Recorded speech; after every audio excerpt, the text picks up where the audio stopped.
Denominator तो constant होना चाहिए उसके लिए। कोई एक कांस्टेंट होना चाहिए, न्यूमरेटर या डिनोमिनेटर।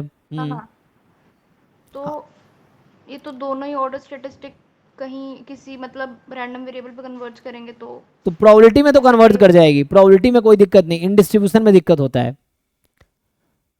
मतलब ये थ्योरम है, अभी प्रोबेबिलिटी में चेक करना कोई दिक्कत थोड़ी है। जैसे प्रोबेबिलिटी में ये होता है कि X N converges in probability to X, Y N converges in probability to Y, then X N plus minus Y N converges in probability X plus minus Y, या X N upon Y N converges in probability to X upon Y, xn into yn converges in probability to x into y.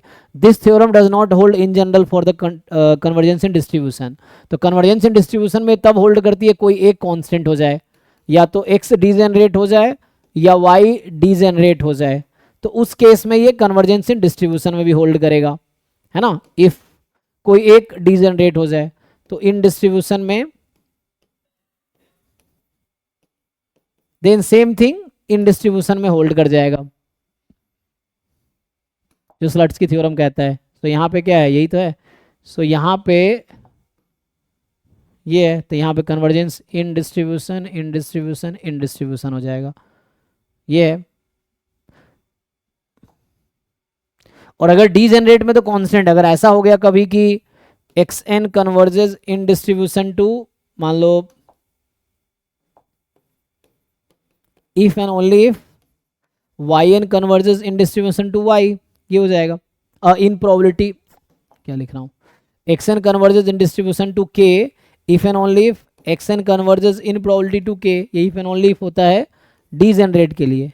तो यहाँ कहाँ doubt है तुम्हारा इसमें, numerator कहाँ converge कर रही है, इन प्रोबेबिलिटी बताओ या इन डिस्ट्रीब्यूशन ही बताओ। चलो देखो क्या न्यूमरेटर का क्या डिस्ट्रीब्यूशन है।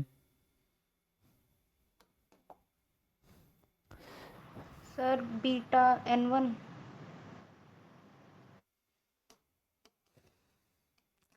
एक्स आई यूनिफॉर्म 02 है, तो एक्स आई अपॉन 2 यूनिफॉर्म 01 है, तो x N upon 2 beta nth order statistics रहा हूँ, एक्स एन अपॉन 2 का डिस्ट्रीब्यूशन होगा beta n comma 1, 1 minus x N upon 2 का डिस्ट्रीब्यूशन होगा बीटा 1 कॉमा एन,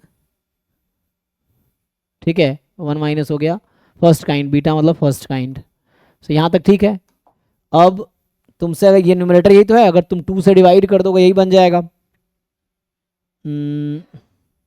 एक n बाद में एक्स्ट्रा है, कोई बात नहीं, तो 2 से डिवाइड कर दो पहले।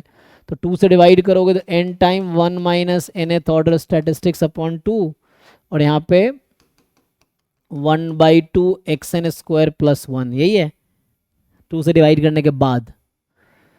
तो इसका क्या CDF है, अभी इसका CDF निकाल लो।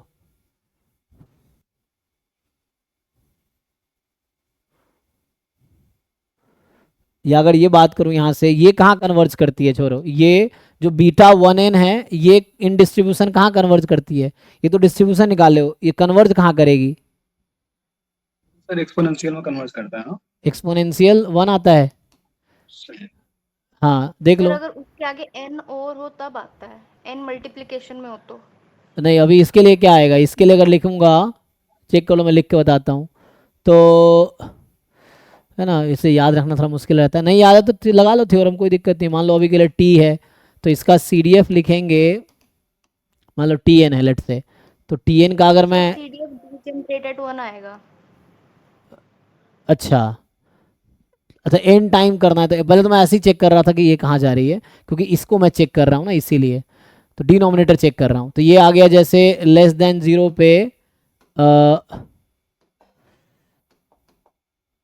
एक्स लेस देन 0, ये क्या है तुम्हारे पास बीटा n1 है ना, तो n1 है, तो इसका जो PDF आता है, PDF तो ये आता है n इंटू 1 माइनस एक्स की पावर n माइनस 1, यही आता है ना PDF बीटा n1 का।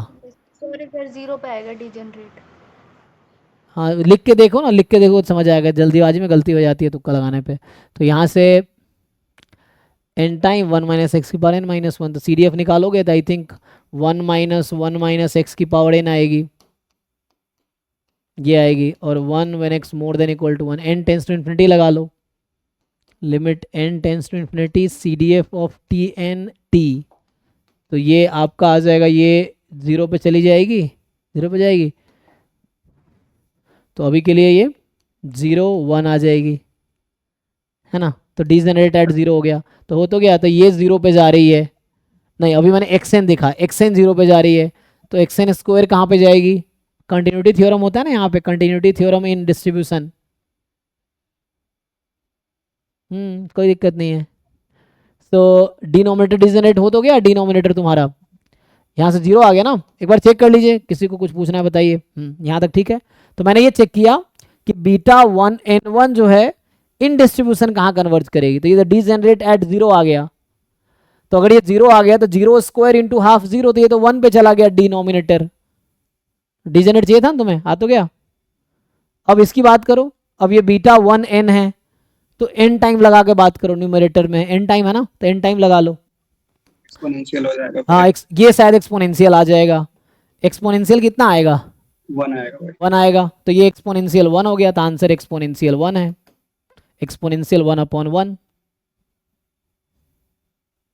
ठीक है। So this will converge. अब इसके लिए लिखो ना, तुक्का लगाओ थोड़ी होगा, प्रॉपर लिख के सीखने के टाइम तो मुझे पूरी कैलकुलेशन करनी पड़ती है, जैसे मुझे भी कोई चीज़ नहीं याद होता है तो मैं कैलकुलेशन करके चेक कर लेता हूँ, कई बार गलतियाँ भी होती है तुक्का लगाने में, तो आप चेक करो ना, आप ऐसे नहीं याद है थ्योरम तो प्रूफ कर लो, उसको निकालो डिस्ट्रीब्यूशन, अब वर्क नहीं करोगे तो सीखोगे कैसे, समझाया कुछ नहीं। इसका CDF लिखो, फिर n टाइम करके मान लो इसका नाम W है, फिर NW का CDF लिखो, इसका CDF लिख के लिमिट लगाओ, ठीक है। तो वर्क करना पड़ेगा इसके लिए, और तुम करोगे तभी तुम सीखोगे, कोई और तुम्हें लिख के देगा ना तो वो सीखेगा, तुम नहीं सीखोगे, तो इसलिए खुद अपना सॉल्यूशन लिखने की आदत डालो, अगर टीचर ने कराया भी है तब भी खुद से लिखो बाद में, या किसी ने सॉल्यूशन अगर भेज भी दिया ना तो उसको खुद से लिख के देखो, तभी तुम्हें रियलाइज होगा तुम्हें आता है कि नहीं आता, वरना क्या होता है घर पे लगेगा सारा सॉल्यूशन है, एग्जाम में याद ही नहीं आएगा, अच्छा मैं देखा तो था पर पता ही नहीं क्या था, ऐसे सोचते रह जाओगे एग्जाम में, तो वो तुम्हें तब याद रहेगा जब तुम खुद अपने हाथ से लिखोगे सॉल्यूशन, चाहे किसी ने सॉल्यूशन भेज भी दिया हो ना, कोई भी क्वेश्चन का, तो खुद से लिख के देखो क्या तुम सच में कर पा रहे हो बिना किसी हेल्प के, और अगर कर पा रहे हो मतलब ठीक है, वरना बच्चा सॉल्यूशन रहता है उसको खुद आता नहीं रहता है, उसको लगता है कि आता है लेकिन ऐसा होता नहीं है, तो खुद लिख के देख लो कि तुम्हें आता है कि नहीं आता है, ये चीज़ है।